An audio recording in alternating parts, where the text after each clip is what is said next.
ಇವಾಗ ಏನಾಯ್ತು ಅಂದರೆ ಈ ಒಂದು ಕಳೆದ ಒಂದು 3-4 ತಿಂಗಳಲ್ಲಿ ಸಿಕ್ಕಾಪಟ್ಟೆ ನೋಟಿಸಸ್ ಕೊಡ್ತಾ ಇದ್ದಾರೆ. ಯಾಕಂದ್ರೆ 5 ವರ್ಷ ಕಳೆದ ಮೇಲೆ ಟೈಮ್ ಬಾರ್ ಆಗ್ತದೆ. ಆದ್ರಿಂದ ಎಲ್ಲೆಲ್ಲಿ ಬೇಕು ಬೇಡವೋ ಹಿಂದೆ ಮುಂದೆ ನೋಡದೆ ಮಾಡಿದ್ದಾರೆ. Today also they don't have a appellate authority. They are suppose to created in the month of ಇವಾಗ ಏನೋ ಮಾಡ್ತಾರೇನೋ. ಈ ರೀತಿ ನೀವು ತಕರಾರನ್ನ ಹಿಡ್ಕೊಂಡು ಕೂತ ಅಂತಂದರೆ ಯಾವಾಗ ಮುಕ್ತಾಯ ಆಗ್ತದೆ? ಕರೆಕ್ಟ್. ನಾನು ಯಾತಕ್ಕೆ ಹೇಳಿಕ್ ಬಂದೆ ಅಂತಂದರೆ 28% ನಾನು ಒಬ್ಬ ಉದ್ಯಮಿ ಆಗಿರ್ತೀನಿ. ನನಗೆ ವ್ಯಾಪಾರದಲ್ಲಿ 5% 10% ಲಾಭ ಬರ್ತದೆ. ಹೌದು. ನಾನು ನ್ಯಾಯವಾಗಿ ಮಾಡ್ದ ಅಂತಂತಂದರೆ, ನಾನು ಅನ್ಯಾಯವಾಗಿ 28% ಒಂದು ತಪ್ಪಿಸ್ದೆ ಅಂತಂತಂದರೆ ಎಲ್ಲಿ ಕಡಿಮೆ ಏನಿಲ್ಲ. ಬ್ಲ್ಯಾಕ್ ಮನಿ ಬೇಕಾದಷ್ಟು ಓಡಾಡ್ತಾ ಇದೆ. ಇವತ್ತಿಗೆ ಇಷ್ಟೆಲ್ಲ ಮಾಡಿದ ಮೇಲೂ ಈಗಿನ ಲೇಟೆಸ್ಟ್ ದೃಶ್ಯಾವಳಿಗಳನ್ನು ಗಮನಿಸಬಹುದು. ನೇರ ಪ್ರಸಾರದ ದೃಶ್ಯಗಳು ನಿರ್ಮಲಾ ಸೀತಾರಾಮನ್ ಸಂಸತ್ ಭವನದ ಒಳಗೆ ಪ್ರವೇಶ ಮಾಡಿದ್ದಾರೆ. ಒಂದಷ್ಟು ಫಾರ್ಮಲ್ ಪ್ರೊಸೀಜರ್ ಇದು ಹೊಸ ಸಂಸತ್ ಭವನ. ಇಲ್ಲಿ ಮಂಡನೆ ಆಗ್ತಿರೋ ಮೊದಲ ಬಜೆಟ್. ಸೊ ಅನೇಕ ವಿಶೇಷತೆಗಳಿಗೆ ಈ ಬಾರಿಯ ಬಜೆಟ್ ಕೂಡ ಸಾಕ್ಷಿ ಆಗ್ತಾ ಇದೆ. ಅದರಂತೆ ನೀವೀಗ ಹಾಗಾಗಿ ಇಲ್ಲಿ ಎಲ್ಲ ದೃಶ್ಯಗಳನ್ನು ನೋಡುವಾಗ ಸಮೀಸ್ ಈ ಹಿಂದೆ ನೋಡಿದ ದೃಶ್ಯಗಳಿಗೂ ಇದಕ್ಕೆ ಬಹಳ ವ್ಯತ್ಯಾಸ ಇರುತ್ತೆ. ಯಾಕಂದ್ರೆ ಹಳೆ ಸಂಸತ್ ಭವನ ನೋಡಿರ್ತೀವಿ ನಾವು, ಇದೆಲ್ಲವೂ ಕೂಡ ಹೊಸದು ನೋಡಿ. ಇನ್ನು ನಿರುದ್ಯೋಗ ಸಮಸ್ಯೆ ಬಗ್ಗೆ ಸಮಯವಿಲ್ಲ ಸರ್, ಸಾಕಷ್ಟು ಚರ್ಚೆ ಆಗ್ತಾ ಇತ್ತು. ಕಳೆದ ಬಾರಿ ಕೂಡ ಬಜೆಟ್ನ ಸಂದರ್ಭದಲ್ಲಿ ಒಂದು ಸಸ್ಟೈನಬಲ್ ಎಂಪ್ಲಾಯ್ಮೆಂಟ್ ಜನರೇಷನ್ ಆಗಬೇಕು ಅನ್ನೋ ಕಾರಣಕ್ಕೆ ಬಹಳಷ್ಟು ಚರ್ಚೆ ಕೂಡ ಆಯಿತು. ಬಟ್ ಅದು ಎಲ್ಲೊಂದು ಕಡೆ ಎಕ್ಸ್ಪೆಕ್ಟೆಡ್ ಲೆವೆಲ್ಗೆ ರೀಚ್ ಆಗಿಲ್ವಾ? 8.9% ಈ ದಿನಕ್ಕೂ ಕೂಡ ಅನ್ಎಂಪ್ಲಾಯ್ಮೆಂಟ್ ರೇಟ್. ಹಾಗೆ ವಿರೋಧ ಪಕ್ಷಗಳಿಗೆ ಚುನಾವಣಾ ದೃಷ್ಟಿಯಿಂದ ದೊಡ್ಡ ಅಸ್ತ್ರ ಕೂಡ ನಿರುದ್ಯೋಗ ಸಮಸ್ಯೆ. ಈಗ ಇಲ್ಲಿ ಎಕಾನಮಿಯ ಒಳಗುದಿ ಹೇಗಿರುತ್ತೆ ಅಂತಂದರೆ, ಈಗ ಫಾರ್ ಎಕ್ಸಾಂಪಲ್ 64% ಆಫ್ GST 50% ಜನರಿಂದ ಬರುತ್ತೆ. ಹೌದು, 64% ಆಫ್ GST ಬರೋದು 50% ಜನರಿಂದ. ನೀವು 10% ಆಫ್ ಜನರ ಹತ್ರ 80% ಆಫ್ ವೆಲ್ತ್ ಇದೆ. ನಮ್ಮ ಪರಿಸ್ಥಿತಿ ಹೇಗಿದೆ ಅನ್ನೋದನ್ನ ಈ ಕಾಂಟೆಕ್ಸ್ಟ್ ಅಲ್ಲಿ ನಾವು ಬಜೆಟ್ ಅನ್ನು ನೋಡಬೇಕು. ನಾವೇನ್ ಮಾಡ್ತೀವಿ, ಫ್ರೀ ಬೀಸು ಅನ್ನೋದ್ರ ಬಗ್ಗೆನೂ ಮಾಡಬಾರ್ದು ಅಂತ ಸುಪ್ರೀಂ ಕೋರ್ಟ್ ಲೆವೆಲಲ್ಲೂ ಚರ್ಚೆಗೆ ಬರ್ತಿದೆ. ಫ್ರೀ ಬೀಸ್ಗೂ ವೆಲ್ಫೇರ್ ಸ್ಕೀಮ್ಗೂ ಲಾಟ್ ಆಫ್ ಡಿಫ್ರೆನ್ಸಸ್ ಇದೆ. ಇದನ್ನು ಯಾಕೆ ಹೇಳ್ತಿದ್ದೀನಿ ಅಂತಂದರೆ, ನಾವು ಈ 50% ಆಫ್ ಜನರಿಗೆ ನೀವು ವೆಲ್ಫೇರ್ ಸ್ಕೀಮನ್ನು ಕೊಟ್ಟರೆ ಅವ್ರ ಎಕಾನಮಿ ಬಿಲ್ಡಪ್ ಆಗುತ್ತೆ, ಅವರ ಕನ್ಸಂಪ್ಷನ್ ಬಿಲ್ಡಪ್ ಆಗುತ್ತೆ. ಅವರ ಕನ್ಸಂಪ್ಷನ್ ಹೆಚ್ಚಾದರೆ ನೀವು ಪರ್ ಕ್ಯಾಪಿಟಲ್ ಇನ್ಕಮ್ ಜಾಸ್ತಿ ಆಗುತ್ತೆ. ಹೇಗೆ ಕೆಳಸ್ತರದ ಜನರ ಬದುಕಿಗೂ ನಿಮ್ಮ ಪರ್ ಕ್ಯಾಪಿಟಲ್ ಇನ್ಕಮ್ಮಿಗೆ ದೇಶದ ಎಕಾನಮಿಗೆ ಸಂಬಂಧ ಇದೆ ಅನ್ನೋದನ್ನು ನಾನು ನಿಮಗೆ ಹೇಳ್ತಿರೋದಿದು. ಇದರ ಜೊತೆಗೆ ಎಂಪ್ಲಾಯ್ಮೆಂಟ್ ಜನರೇಷನ್ ಕೇಳಿದ್ದೀನಿ. ಈಗ ನೋಡಿ, ನಾವು ಇಷ್ಟೆಲ್ಲ 5 ಟ್ರಿಲಿಯನ್ ಎಕಾನಮಿ ಅಥವಾ ಅಮೃತಕಾಲ್ ಬಜೆಟ್ ಬಗ್ಗೆ ನಾವು ಮಾತಾಡ್ತಿದ್ದೀವಿ. 11.28% ಆಫ್ ಜನ ಬಿಲೋ ಪಾವರ್ಟಿ ಲೈನ್. ಸ್ಟಿಲ್ 12% ಜನ ಬಿಲೋ ಪಾವರ್ಟಿ ಲೈನ್, ಹಸುವಿಂದ ತತ್ತರಿಸಿ ಹೋಗುವ ಸ್ಥಿತಿನಲ್ಲಿ ಆ ಜನ ಇದ್ದಾರೆ. ಆಮೇಲೆ 20% ಜನ ಹೆಚ್ಚು ಕಮ್ಮಿ 20-25% ಜನ ಇಲ್ಲಿಟರೇಟ್ ಆಗಿದ್ದಾರೆ. ನಮ್ಮ ಬಜೆಟ್ ರೀಚ್ ಆಗಬೇಕಾಗಿರೋದಲ್ಲಿ ಅಫ್ಕೋರ್ಸ್ ಸ್ಥಿರ, ನೀವು ಸಸ್ಟೈನಬಲ್ ಇದನ್ನ ಹೇಳಿದ್ರಿ. ಪ್ರಗತಿ ಸ್ಥಿರವಾಗಿರ್ಬೇಕು, ಅಭಿವೃದ್ಧಿಯೂ ಸ್ಥಿರವಾಗಿರ್ಬೇಕು, ಇನ್ವೆಸ್ಟ್ಮೆಂಟ್ ಡ್ರೈವನ್ ಎಕಾನಮಿ ಇರಬೇಕು. ಅಫ್ಕೋರ್ಸ್ ಇನ್ವೆಸ್ಟ್ಮೆಂಟ್ ಡ್ರೈವನ್ ಎಕಾನಮಿ ಇರಬೇಕು. ಅಟ್ ದಿ ಸೇಮ್ ಟೈಮ್ ನೀವು GST ನಲ್ಲಿ 64% ನೀವು GST ಕೊಡೋ ಜನರನ್ನ ನಾವು ಮೇಲಕ್ಕೆ ಎತ್ತಬೇಕು. ಅವ್ರ ಕನ್ಸಂಪ್ಷನ್ ಜಾಸ್ತಿ ಆಗುತ್ತೆ. ನಮ್ಮ GST ನಿಂತಿರೋದೇ ಕನ್ಸಂಪ್ಷನ್ ಮೇಲೆ. ನಿಮಗೆ ಗೊತ್ತು ವೆಂಕಟೇಶ್ ಅವರು, ಇದ್ರ ಬಗ್ಗೆ ನೀವು ಎಕ್ಸ್ಪರ್ಟ್ ಇದ್ದೀರಾ. ಅದರಲ್ಲಿ ನಮ್ಮ ಕನ್ಸಂಪ್ಷನ್ ಜಾಸ್ತಿ ಆಗ್ತಾ ಹೋದಾಗೆಲ್ಲ GST ಜಾಸ್ತಿ ಆಗುತ್ತೆ. ನಿಮ್ಮ ಕನ್ಸಂಪ್ಷನ್ ಶಕ್ತಿನನ್ನ 50% ಜನಕ್ಕೆ ತುಂಬೋದು ಹೆಂಗೆ ಅಂದರೆ, ನೀವು ಸೋಷಿಯಲ್ ಸೆಕ್ಟರ್ ರಿಫಾರ್ಮ್ಸ್ ಅಂತಂದರೆ ಸಾಮಾಜಿಕ ವಲಯದಲ್ಲಿ, ಆಹಾರ ಭದ್ರತಾ ವಲಯದಲ್ಲಿ, ನೀವು ಎಜುಕೇಷನ್ನಲ್ಲಿ, ನೀವು ಎಂಪ್ಲಾಯ್ಮೆಂಟ್ ಜನರೇಷನ್ನಲ್ಲಿ ನರೇಗಾಗೆ ಜಾಸ್ತಿ ದುಡ್ಡು ಕೊಟ್ಟರೆ 30,000 crores ಕಡಿಮೆ ಮಾಡಿದ್ದಾರೆ. ಕಳೆದ 3 ವರ್ಷಗಳಲ್ಲಿ 89,000 crores ಇದ್ದಿದ್ದು 60,000 crores ಬಂದಿದೆ ನರೇಗಾ ದುಡ್ಡು. 30,000 ಕೋಟಿ ರೂಪಾಯಿ ನರೇಗಾ ಕೊಡೋ ದುಡ್ಡು ಕಮ್ಮಿ ಮಾಡಿದ್ದಾರೆ. ಈ ಡ್ರಾಟ್ ಇನ್ ಪರಿಸ್ಥಿತಿಯಿಂದ ಹೊರಗೆ ಬರೋದಕ್ಕೆ ಎಂಪ್ಲಾಯ್ಮೆಂಟ್ ಜನರೇಟ್ ಮಾಡೋದೇ ನರೇಗಾ. ನೀವು ಹೇಳಿದಾಗೆ ಅಲ್ಲಿ ಇಲ್ಲಿ ಸೋರೋಗುತ್ತೆ ದುಡ್ಡು. ಅದನ್ನ ಸರಿ ನರೇಗಾಗೆ ಜಾಸ್ತಿ ಇನ್ವೆಸ್ಟ್ಮೆಂಟ್ ಮಾಡಿದರೆ ಎಂಪ್ಲಾಯ್ಮೆಂಟ್ ಪ್ರಾಬ್ಲಮ್ಮು ತಪ್ಪುತ್ತೆ. ಆಮೇಲೆ ಉದ್ಯೋಗ ಸೃಷ್ಟಿನೂ ಆಗುತ್ತೆ. ಹಣಕಾಸು ಸಿಸ್ಟಮ್ ಒಳಗೆ ಹಣಕಾಸು ಎಲ್ಲೋಗ್ತವೆ, ಕೂಲಿ ಮಾಡ್ಕೊಂಡ್ಬಂದು ಅಂಗಡಿಗೆ ಕೊಡಬೇಕು. GST ಟರ್ನ್ ಓವರು ಜಾಸ್ತಿ ಆಗುತ್ತೆ. ಸೊ ಇದು ನಮ್ಮ ಎಕನಾಮಿಯ ಇದು. ಇನ್ನು ಹೆಲ್ತ್ ಸೆಕ್ಟರ್ಗೆ ದೊಡ್ಡ ಮಟ್ಟದಲ್ಲಿ ಆಯುಷ್ಮಾನ್ ಭಾರತ್ ಬಗ್ಗೆ ಕೆಲವು ಹೆಚ್ಚು ಪ್ರಮಾಣದಲ್ಲಿ ಅದರ ವ್ಯಾಪ್ತಿನಲ್ಲ, ಅದರ ಜಾಸ್ತಿ ಕಂಡೀಷನ್ಸ್ ಕಿರಿಕಿರಿಗಳಿದಾವೆ ಅದರಲ್ಲಿ.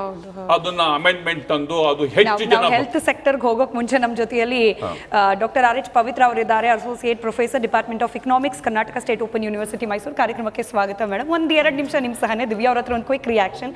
ಈ ಅನ್ಎಂಪ್ಲಾಯ್ಮೆಂಟ್ ಅಂತ ಬಂದಾಗ ಸ್ಕಿಲ್ ಡೆವಲಪ್ಮೆಂಟ್ ಬಗ್ಗೆ, ಕೌಶಲ್ಯ ಅಭಿವೃದ್ಧಿ ಬಗ್ಗೆ ಕೂಡ ಮೋದಿ ಗವರ್ಮೆಂಟ್ ಬಂದ್ಮೇಲೆ ಬಹಳ ಮಾತನಾಡ್ತಾರೆ. ಬಟ್ ಸ್ಕಿಲ್ ಡೆವಲಪ್ಮೆಂಟ್ ಸರ್ ಹೇಳ್ತಿದ್ದ ಹಾಗೆ ಯಾರಿಗೆ ರೀಚ್ ಆಗಬೇಕಲ್ಲ, ಯಾರು ಅನಕ್ಷರಸ್ಥರಿದ್ದಾರೆ, ಹಾಗೆ ಬಡತನ ರೇಖೆಗಿಂತ ಕಡಿಮೆ ಏನೋ ಆರ್ಥಿಕ ಪರಿಸ್ಥಿತಿಯಲ್ಲಿದ್ದಾರೆ, ಅವರಲ್ಲಿ ಕೌಶಲ್ಯ ಅಭಿವೃದ್ಧಿಗೆ ಪೂರಕವಾದ ಯೋಜನೆಗಳು ಬರಬೇಕು. ಎಷ್ಟು ಇಂಪಾರ್ಟೆಂಟ್ ಅದು, ಹಾಗೆ ಬಜೆಟ್ ಯಾವ ರೀತಿ ಅಡ್ರೆಸ್ ಮಾಡಬೇಕು ಅದನ್ನ ಅಂತ?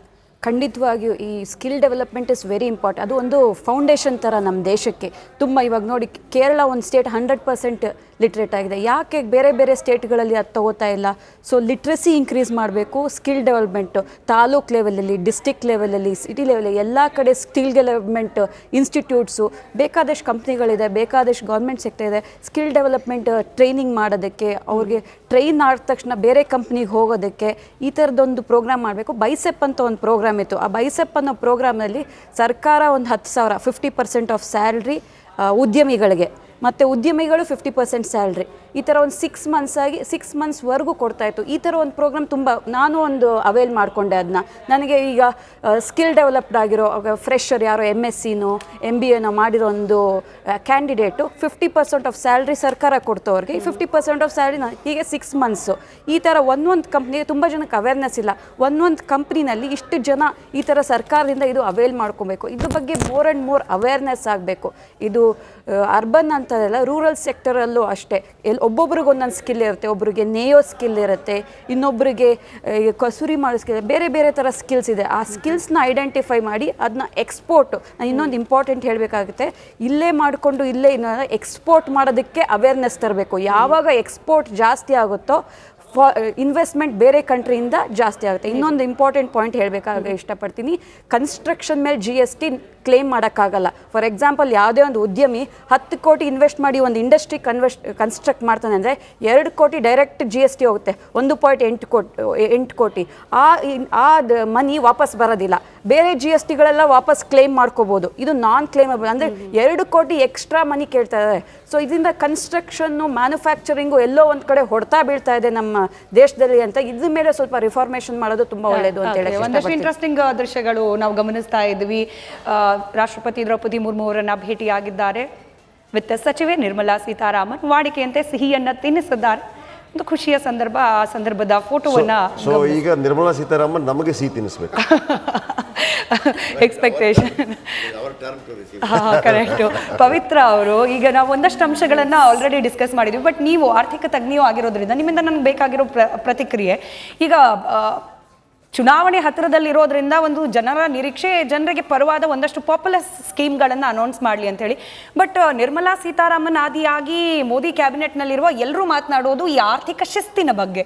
ಆರ್ಥಿಕ ಶಿಸ್ತನ್ನ ಕೂಡ ಕಾಪಾಡಿಕೊಂಡು ಜನರನ್ನು ಮೆಚ್ಚಿಸೋದು ಹೌ ಕಾಂಪ್ಲಿಕೇಟೆಡ್ ಇಟ್ ಈಸ್ ಅಂತೇಳಿ ನಿಮ್ಮ ಉತ್ತರಕ್ಕೆ ಮುಂಚೆ ಒಂದಷ್ಟು ದೃಶ್ಯಗಳು ನೀವು ಗಮನಿಸ್ತಾ ಇದ್ರಿ. ನಾನು ಆಗಲೇ ಹೇಳ್ತಾ ಇದ್ದೆ, ಸಂಸತ್ ಭವನದ ಒಳಗಡೆ ತಮ್ಮ ಸಹೋದ್ಯೋಗಿಗಳ ಜೊತೆಯಲ್ಲಿ ನಿರ್ಮಲಾ ಸೀತಾರಾಮನ್ ಅವರು ಭಾವಚಿತ್ರಕ್ಕೆ ಪೋಸ್ ಕೊಟ್ಟ ಒಂದು ಸಂದರ್ಭ. ಮತ್ತೊಂದು ಕಡೆ ನರೇಂದ್ರ ಮೋದಿ ಅವರು ಕೂಡ ಆಲ್ರೆಡಿ ಬಂದಿದ್ದಾರೆ ಅಲ್ಲಿಗೆ.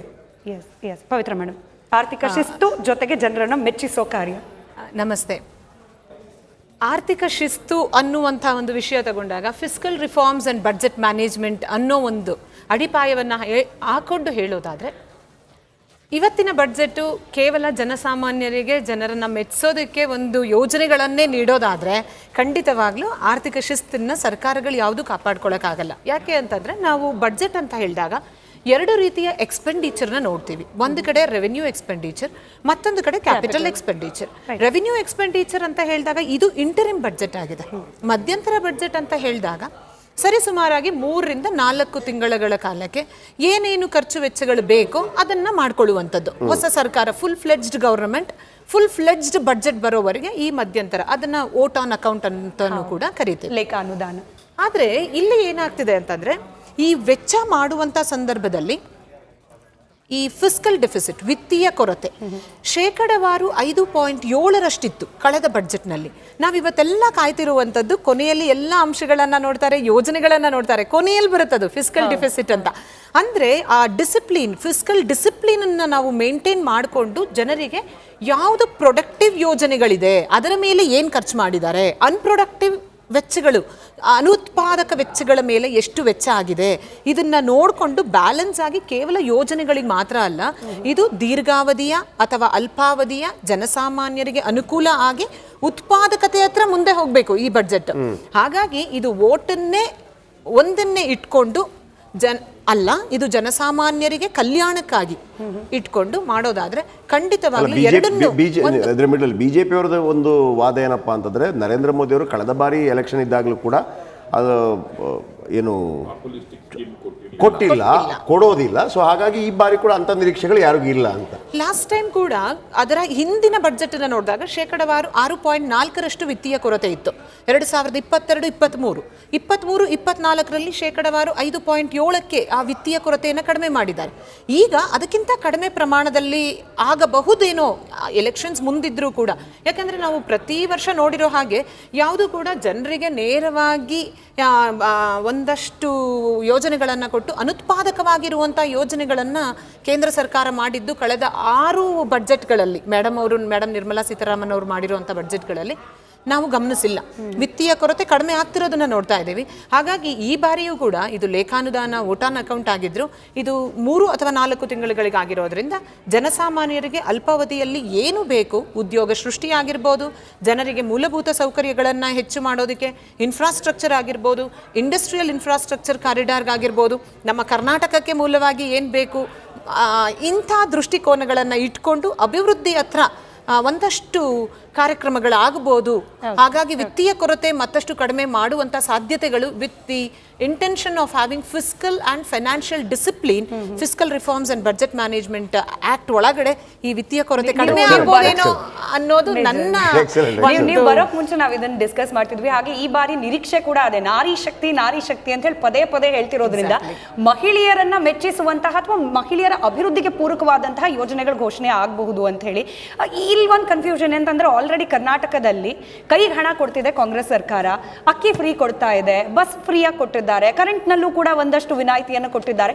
ಇದಕ್ಕಿಂತ ಇನ್ನೇನು ಅಂದ್ರೆ ಮಹಿಳೆಯರನ್ನ, ಅದರಲ್ಲೂ ನಾವು ಈ ಎಂಪ್ಲಾಯ್ಡ್ ಅಥವಾ ಒಂದಷ್ಟು ಸ್ವಾವಲಂಬಿ ಆಗಿರುವ ಮಹಿಳೆಯರನ್ನ ಹೊರತುಪಡಿಸಿ ನೋಡಿದ್ರೆ the percentage of women who are still dependent ಸಂಖ್ಯೆ ಜಾಸ್ತಿ ಇದೆ. ಈ ಸರ್ಕಾರ ಈ ಬಜೆಟ್ ಹೇಗೆ ಗಮನಿಸಬೇಕು ಅದನ್ನ ಅಂತ ಹೇಳಿ. ನಾರಿ ಶಕ್ತಿ ಅನ್ನುವಂಥ ಯೋಜನೆಗಳನ್ನು ನೋಡಿದ್ರೆ ಕಳೆದ ಬಡ್ಜೆಟ್ಟಲ್ಲಿ ಮುಖ್ಯವಾಗಿ ಹೇಳೋದಾದ್ರೆ ಕೆಲವು ಯೋಜನೆಗಳು, ಪ್ರಧಾನಮಂತ್ರಿ ಉಜ್ವಲ ಯೋಜನೆ ಅನ್ನುವಂಥದ್ದು ಇವತ್ತು ನಮ್ಮ ಹೆಣ್ಣು ಮಕ್ಕಳು LPG ಕನೆಕ್ಷನ್ಸ್ ನೋಡಿದ್ರೆ